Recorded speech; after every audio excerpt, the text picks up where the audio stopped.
Mi nombre es Sibila Bounut, soy profesora adjunta de la materia farmacología de la carrera de medicina en la Universidad Nacional del Comahue.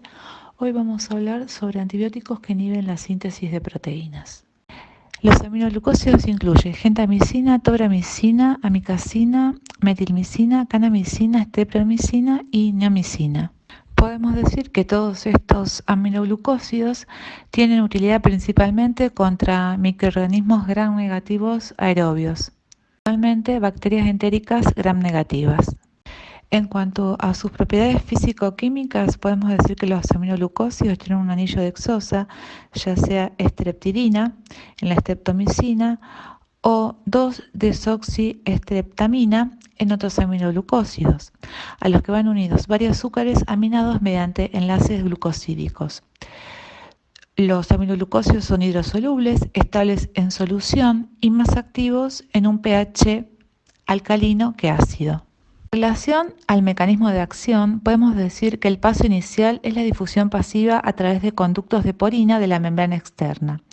El fármaco se transporta después en forma activa a través de la membrana celular hacia el citoplasma por un proceso que depende de oxígeno.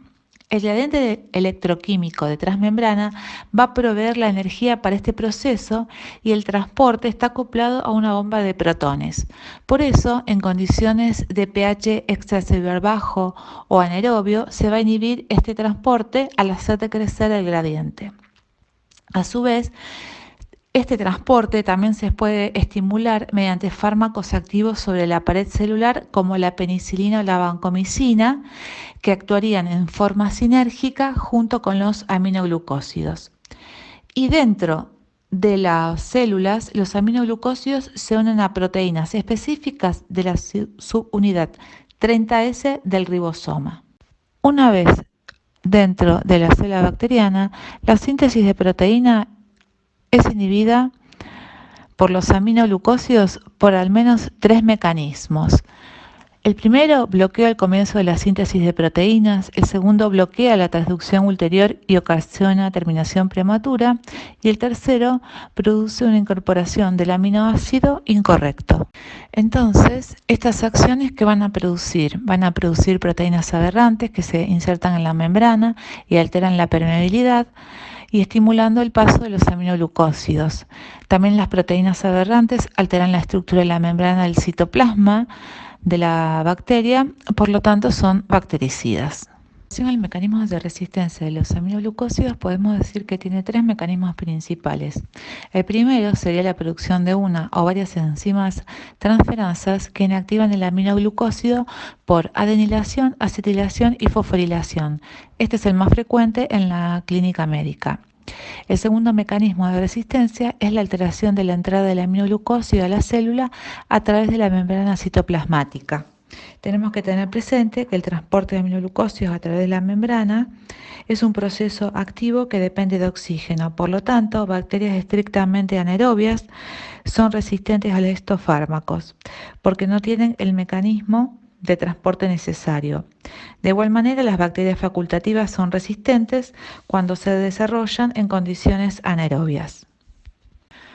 La resistencia a la gentamicina indica una reacción cruzada a otros aminoglucósidos, excepto la streptomicina, que es inactivada por otra enzima. Por lo tanto, puede haber cepas de enterococos resistentes a gentamicina y sensibles a streptomicina. Y la amikacina es la menos susceptible a las enzimas bacterianas. En relación a las características farmacocinéticas de los aminoglucósidos, podemos decir que su absorción por vía oral es casi nula, ya que a pH del estómago o del intestino delgado están muy ionizadas y son intensamente básicas con un pK de 7,5 a 8. Por eso se administran por vía intramuscular o intravenosa.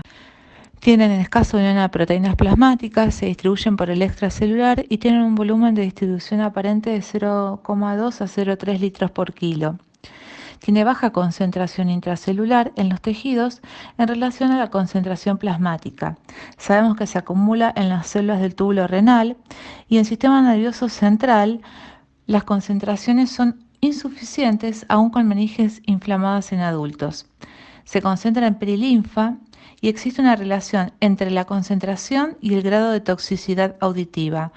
Están contraindicadas en el embarazo ya que produce un daño auditivo en el feto. No se metabolizan y se excretan por filtración glomerular y una pequeña cantidad se reabsorbe por el túbulo renal. Tienen una semivida de 2 a 3 horas con función renal normal. En casos de insuficiencia renal hay que ajustar la dosis y la toxicidad va a depender de la dosis. Sabemos que históricamente se han administrado los aminoglucósidos en 2 o 3 dosis fraccionadas diarias con base a que tienen una semivida breve. Sin embargo, se vio que la administración de altas dosis con intervalos prolongados, por ejemplo, una vez al día en pacientes con función renal normal, tienen la misma eficacia y la menor toxicidad que administrado dosis fraccionadas. La menor toxicidad es que se reduce la ototoxicidad y nefrotoxicidad. Cuando se combinan con antibióticos de pared, por ejemplo, para tratar una infección por gram positivos, como una endocarditis, en esos casos se prefiere administrar dosis múltiples al día. Los aminoglucósidos tienen eliminación dependiente de la concentración, esto es, las concentraciones crecientes eliminan un porcentaje mayor de bacterias a una velocidad más rápida. Y además tienen efecto postantibiótico, que este efecto podría reflejar el tiempo requerido para que el fármaco se libere de su unión a ribosomas y difunda al extracelular. Actividad antibacteriana de los aminoglucósidos. A rasgos generales podemos decir que se utilizan principalmente contra bacterias intestinales gram negativas, en especial cuando las aisladas pueden ser resistentes a fármacos y si hay sospecha de septicemia. Casi siempre se utilizan en combinación con un antibiótico beta-lactámico para ampliar su cobertura y abarcar microorganismos patógenos potenciales gram positivos y sacar ventajas del sinergismo entre estas dos clases de fármacos. Combinaciones de penicilina y aminoglucósidos también son útiles para alcanzar la actividad bactericida en el tratamiento de la endocarditis enterocóxica y para abreviar la duración del tratamiento de la endocarditis por Streptococcus viridans y estafilococo. La elección del aminoglucósido y dosis dependen del tipo de infección y susceptibilidad del microorganismo aislado. La kanamicina y streptomicina son antibióticos de espectro más limitado. No se utilizan para Serratia o Pseudomonas aeruginosa. La kanamicina es un antibiótico de reserva, ya que es poco afectado por las enzimas. No son activos en anaerobios, con los gram positivos el efecto es limitado y no deben utilizarse. Combinados con penicilina o vancomicina, la gentamicina tiene efecto bactericida sinérgico para enterococos, estreptococos y estafilococos. Para la Pseudomonas aeruginosa existen penicilinas antipseudomonas y ceftazidima, pero en infecciones graves hay que asociarlo a aminoglucósidos. La streptomicina es activa en tuberculosis y existe sinergia antimicrobiana de un aminoglucósido más un beta-lactámico o un glucopéptido para enterococos, Streptococcus viridans, Staphylococcus aureus meticilino sensible. En el siguiente cuadro podemos ver la actividad antibacteriana de algunos aminoglucósidos como la gentamicina, tobramicina, amicacina y netilmicina para gram positivos y para gram negativos. También para micobacterias. Los efectos adversos más importantes de los aminoglucósidos incluyen ototoxicidad, nefrotoxicidad y toxicidad a nivel de la placa neuromuscular. En relación a ototoxicidad, sabemos que se concentra en la perilinfa y endolinfa, y en la perilinfa tiene una vida media de 10 a 12 horas. La toxicidad va a depender de la dosis y el tiempo de exposición. Cuanto más prolongado, mayor va a ser la toxicidad. Afecta la rama coclear y vestibular. Produce hipoacusia bilateral irreversible por degeneración de las células ciliadas y las neuronas de la cóclea. Y produce hipofunción vestibular temporal. Los primeros cambios de ototoxicidad son reversibles. Una vez que mueren las células sensoriales, no hay regeneración y se produce degeneración retrógrada del nervio auditivo y produce hipoacusia irreversible. La toxicidad afecta a las células del túbulo contorneado proximal. También disminuye la filtración glomerular. Estos cambios son reversibles ya que tienen capacidad de regenerarse. El riesgo de nefrotoxicidad aumenta en personas de edad avanzada, insuficiencia renal previa o combinado con otros fármacos nefrotóxicos. Recordar que en caso de disminución de la función renal, si vamos a utilizar aminoglucósidos, hay que realizar un ajuste de dosis. A nivel de la placa neuromuscular, produce un bloqueo neuromuscular, solo si se alcanzan concentraciones en la placa neuromuscular. El efecto se va a ver si se produce con inyecciones intravenosas rápidas o cuando se administran concentraciones elevadas en líquido pleural o peritoneal.